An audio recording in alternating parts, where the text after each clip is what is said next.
Bonjour Harlan Coben, bonjour à tous, merci d'être ici avec nous pour cette belle rencontre, je l'espère, autour du dernier roman d'Harlan Coben, qui s'appelle Ne t'enfuis plus, paru aux éditions Belfond. Je remercie également au nom de la librairie Ludivine Bouton-Kelly qui est avec nous pour la traduction ce soir. Harlan Coben, vous êtes l'auteur d'une trentaine de romans, vous avez obtenu de nombreux prix de littérature policière et certains de vos livres ont même été adaptés au cinéma ou en série télévisée. Dans votre dernier roman, Ne t'enfuis plus, vous nous racontez l'histoire de Simon Green, un homme qui cherche à sauver sa fille, Junkie, qui est partie quelques mois auparavant. Un jour, il l'entend chanter, jouer de la guitare à Central Park. Il va se retrouver malgré lui sous le feu des projecteurs. Votre roman démarre au son de la musique que nous connaissons tous, les Beatles, John Lennon et encore d'autres. Hier soir, à l'Olympia, votre roman a fait l'objet d'une adaptation musicale par Ildur Gudnadottir, une compositrice notamment connue pour sa série Tchernobyl ou Le Dernier Joker. Quel rapport entretenez-vous vous-même à la musique? Thank you. That was a long question. Here, why don't we maybe do this? Can we do this? That'd be good. First of all, welcome and thank you very much for coming out tonight. Merci beaucoup à vous tous d'être ici ce soir. I keep looking for my bookmark. I don't see it. Je ne vois pas mon marque-page, je viens regarder. So I don't understand that. Là, je comprends pas. And yes, this is my 31st book. C'est mon 31e roman. I write about one a year. J'écris un roman par an. So I started writing when I was 7 years old. J'ai commencé à écrire, j'avais 7 ans. Okay, they didn't get that. That's okay. Yes, so last night at the Olympia Hall, I was with Hildur, who is the great composer. She's done The Joker and Chernobyl recently. Donc hier soir, j'étais en compagnie de Hildur, qui est la compositrice du Joker et d'autres de films connus, et j'étais à l'Olympia, donc à Paris. And she put together 9 tracks that you can read the book with. Et elle a composé 9 morceaux au long desquels on peut lire le livre. So, for example, one is called Page 100, A Stray Bullet. Donc il y a un des morceaux qui s'appelle Page 100. So when you reach that page, you then listen to her music. Donc l'idée, c'est en lisant cette page, d'écouter la musique qui est en lien avec cette page. And there is a link, they're going to put a link online for people to do it for free. Il y aura un lien, bien évidemment, sur Internet pour que vous puissiez y avoir accès gratuitement. And the music's beautiful, and it's very atmospheric. La musique est magnifique, elle évoque une ambiance vraiment particulière. And I like having a soundtrack in my book a little bit. Et j'aime bien avoir une espèce de bande-son, en fait, quand j'écris et dans mon livre, dans mes livres. And this collaboration is different. We'll see if it works. Et cette fois-ci, cette collaboration donc avec Hildur est un peu différente. On va voir si ça marche, si ça fonctionne. It might be easier for you to hold. I don't know. It might be easier. But that way you go back and forth. Il y a un autre sujet qui ressort très souvent de vos romans, et particulièrement de celui-ci, c'est le thème de la fuite, de la disparition. En quoi est-ce que vous pensez vous renouveler au fil des romans avec cette thématique? Well, first, I like disappearances more than writing about disappearances more than I like about writing a murder. Je préfère écrire sur la disparition que d'écrire sur le crime. If somebody's dead, they're dead. Parce qu'une fois que les gens sont morts, ils sont morts. You can solve the crime, but they're not coming back to life unless it's a ghost story. On peut résoudre le crime, mais à moins d'en faire des fantômes, ils ne vont pas revenir à la vie. But when someone disappears, there's hope. Mais quand quelqu'un disparaît, il reste l'espoir. And I love writing about hope. Et j'adore écrire sur l'espoir. Because hope can put your heart on wings. Alors, il vous met le cœur sur des ailes. Or it can crush your heart like an eggshell. Vous écrasez le cœur. And also with hope, with a disappearance, you can have redemption, complete redemption. You can be made completely whole. Et puis avec l'espoir, il y a aussi cette idée de rédemption.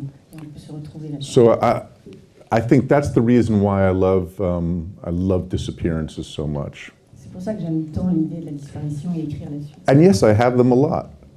If you don't want to read about disappearances, don't read my books. C'est vrai que j'en traite beaucoup dans mes livres. Donc si vous ne voulez pas entendre parler de disparition, ne lisez pas mes livres. It's like saying to Agatha Christie, "Oh, you have a lot of dead people in your book." Yes. C'est comme si vous disiez dit à Agatha Christie, mais il y a plein You de want to livres read dans vos about bouquins, dead? c'est pas Right. possible. If you want to read that, so that's. I find that intriguing, but I do it in hopefully many different ways, with many different outcomes in many different worlds. Je trouve que c'est très intriguant, mais j'espère que j'arrive à le traiter de manière très très différente, dans des mondes très différents et sous des aspects différents. And I think the ending of Runaway is my most surprising, and I always try to surprise you. I hope. Et je crois que ce roman, Ne t'en fie plus, se termine quand même sur une note vraiment surprenante, et c'est ce que j'ai vraiment le mieux réussi jusqu'ici. Everything sounds prettier in French. Tout a l'air plus joli en français. C'est vrai que cette fin est très surprenante. Au-delà de cette thématique évidente de la disparition, vous parlez aussi de sujets un peu plus forts, ici notamment l'addiction à la drogue, la descente aux enfers d'une personne qui est en apparence sans aucune faille. Vous semblez aimer les personnages sans faille. Qu'est-ce qui les rend si intéressants? I like what? Perfect people are really boring. Les gens parfaits sont vraiment ennuyeux. And if you write about perfect people, you'll go to sleep. Et j'endormirais tout le monde si j'écrivais sur les gens. And the worst thing for me is for you to go to sleep. Et la pire des choses pour moi, c'est que mes lecteurs s'endorment. I want you to take this book home tonight, Je veux que vous preniez ce bouquin, vous le rapportiez chez vous, get in bed, que vous l'emportiez say, chez vous, I'm just going to read for 10 que minutes. vous lui disiez, oh, je vais lire pendant 10 minutes. And then at 5 in the morning, you hate me. Et à 5 heures du matin, vous me détestiez. I love that. Ça, j'adore. It turns me on. How do you Vraiment, turn? ça m'éclate. So, yeah, the themes in this book, the ideas I had when I started the book, I wanted to write about 3 different things if I could. En fait, au début, j'avais 3 idées. One is the pain of drug addiction in a family. La première, c'était d'écrire sur l'addiction et sur les drogues et la douleur que ça procure dans une famille. 2 was the new DNA genealogy websites that we can all send our spit in and you can find out about your family background. Le deuxième thème, c'était l'accès à tous ces génomes, à toutes les recherches génétiques qu'on peut faire maintenant grâce à Internet. I did it. I was hoping for something exciting, the most boring result ever. Je l'ai fait et je m'attendais à quelque chose de vraiment excitant, vraiment intéressant, et ça a été une grande déception. And the third thing I wanted to write about was religious cults. Et je voulais également écrire sur la religion et sur le culte. And then I don't know if that's going to be 1 book or 2 books or 3 books when I have this idea swirling in my head. Et en pensant à tout ça et en rebrassant toutes ces idées, je ne savais pas si ça allait faire l'objet d'un, 2 ou de 3 livres. But in this case, all 3 were wrapped into the story of Simon and Ingrid and Paige. Et finalement, j'ai réussi à regrouper ces 3 thèmes dans l'histoire de Simon Green et de Paige. Vous parlez effectivement de la religion et plus précisément des sectes dans ce roman. Aux États-Unis, c'est un thème qui a marqué l'histoire du pays. Est-ce que c'est un sujet dont il est facile de parler aujourd'hui? I think it's easier than ever Je crois que c'est plus facile aujourd'hui To que talk- jamais auparavant. to talk about cults everywhere. De parler de manière générale Be- sur le culte. They're not just religious anymore. Parce que c'est plus une question juste de religion. They're political. C'est So- un sujet d'ordre politique.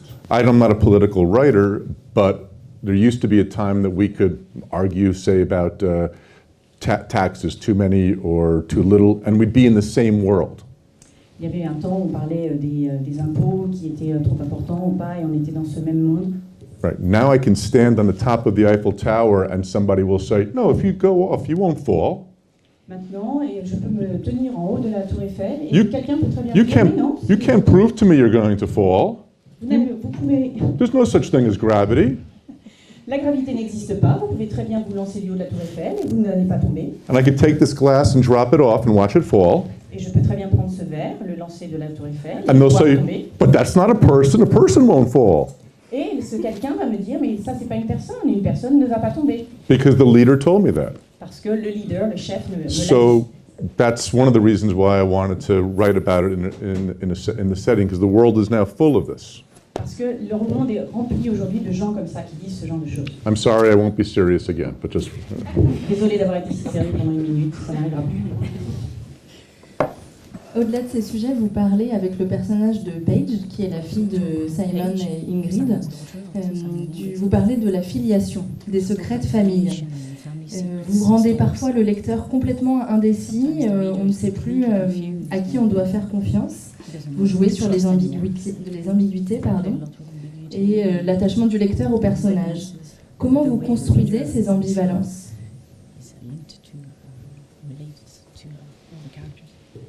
Thank you. How do you work on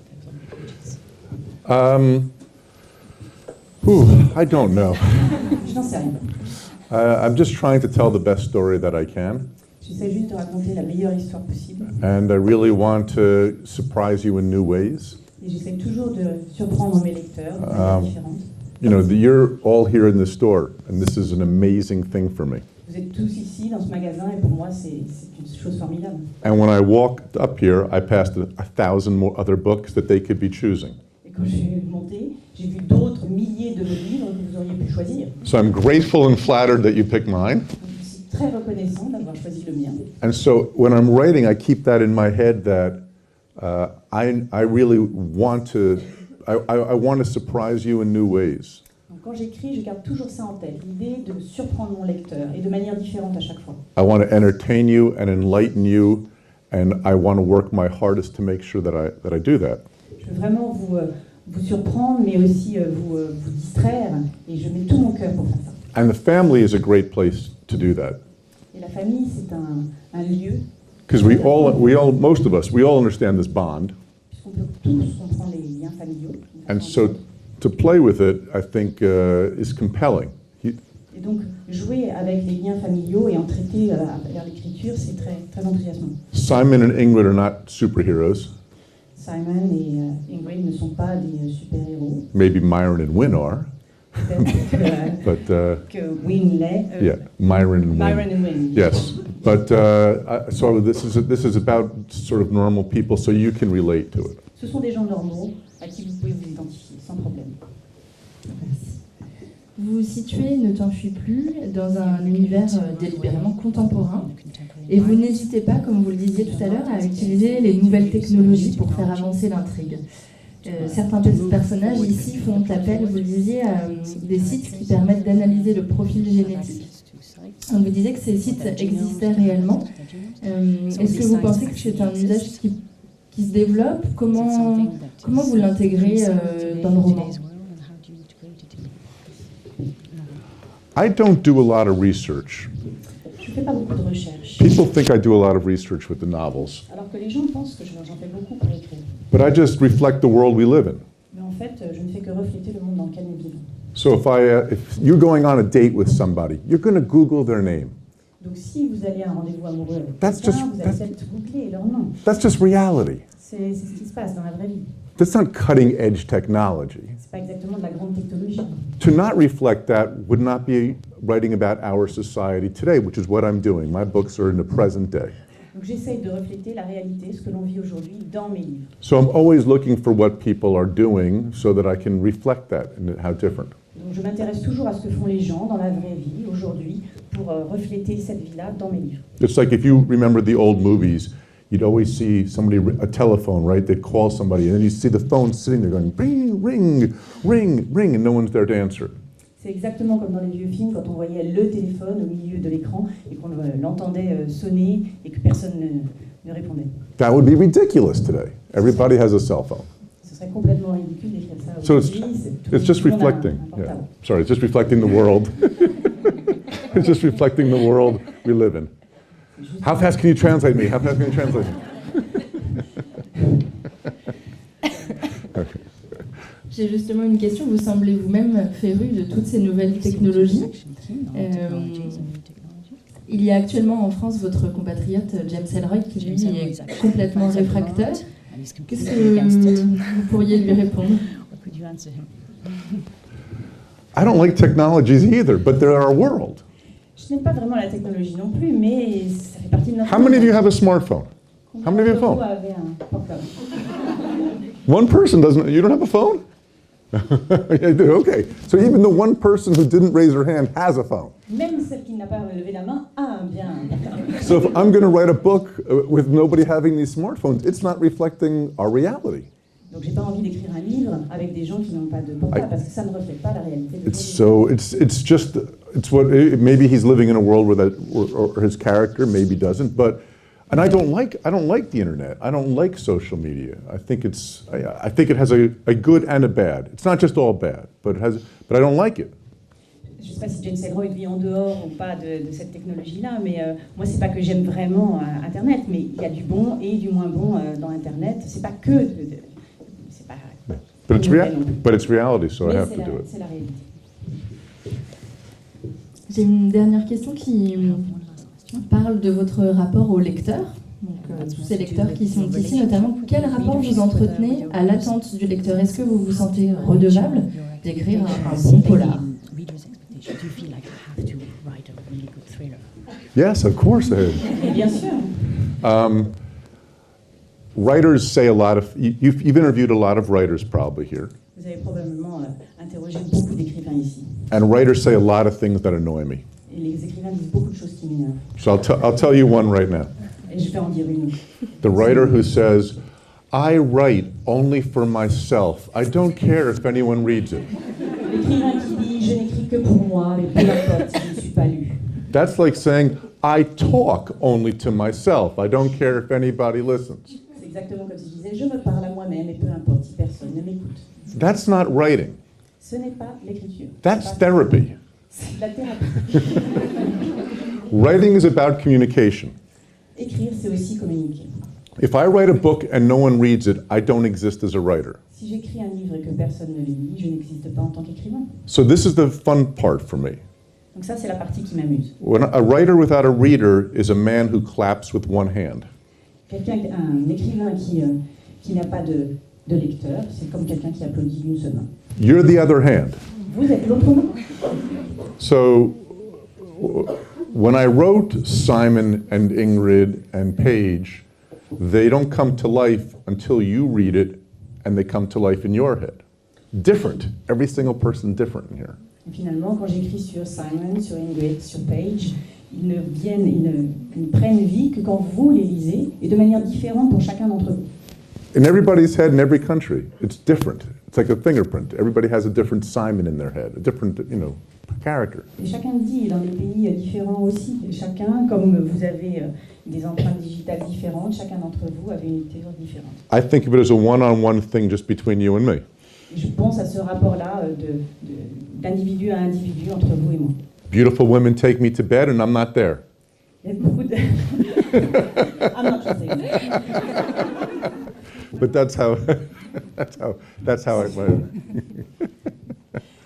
Je vais terminer ce petit entretien par une citation d'Alfred Hitchcock, qu'il me semble vous aimer. La vie, ce n'est pas seulement respirer, c'est aussi avoir le souffle coupé.